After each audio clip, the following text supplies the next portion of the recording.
Hello મિત્રો, હું ચૌધરી રગીબેન મારી ઓલ્ડ ઇઝ ગોલ્ડ ચેનલમાં આપનું સ્વાગત કરું છું। આજે આપણે બનાવીશું શિયાળું વસાણું।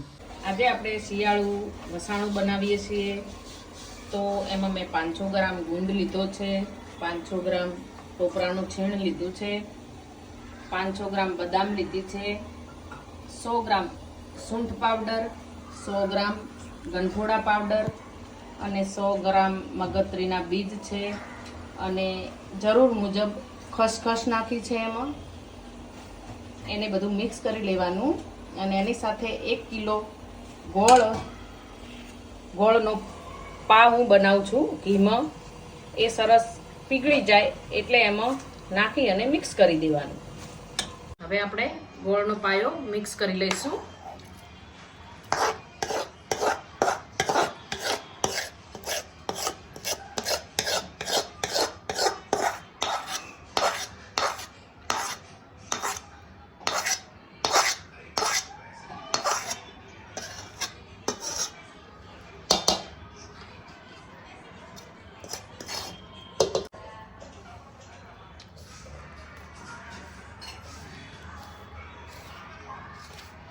હવે આપણે આ રીતે મિક્સ કરી લઈશું અને પછી તેના લાડુ બનાવી દઈશું।